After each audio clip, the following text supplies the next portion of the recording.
dan hidup kita ini tidak berpaling dari kebenaran, kita menjauhkan diri dari kejahatan, ya. Ketika kita menjauhkan diri dari kejahatan, maka disitulah kita akan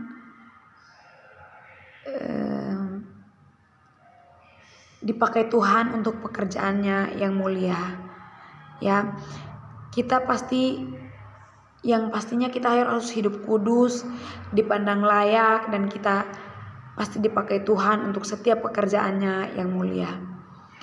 Yang hidupnya yang ya tentunya hidup kita harus menjadi contoh atau menjadi teladan, dan hidup kita juga harus mempertahankan yang namanya Injil. Hidup kita itu tidak sembrono, tapi hidup kita itu sesuai dengan yang namanya kebenaran. Baik, yang keempat, bagaimana seseorang dapat dipercaya menjadi perabot yang mulia tersebut?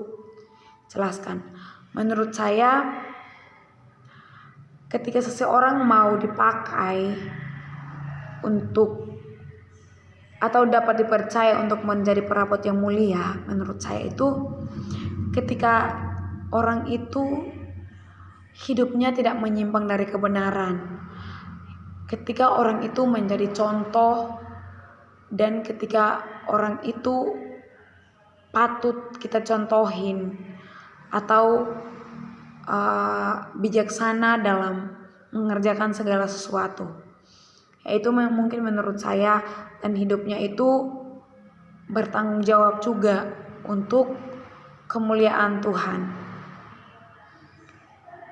Baik, yang berikutnya, pada sebuah keluarga, menurut Anda, apa yang membuat seseorang dipercaya melakukan suatu hal yang besar atau penting? Ceritakan pengalaman Anda.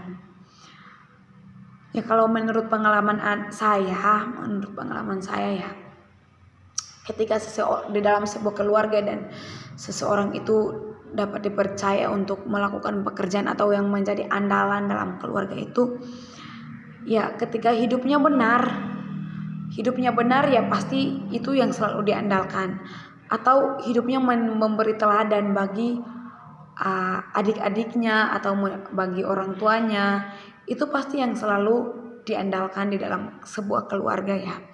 Atau misalkan hidupnya bijaksana dalam melakukan segala sesuatu, dalam mengerjakan sesuatu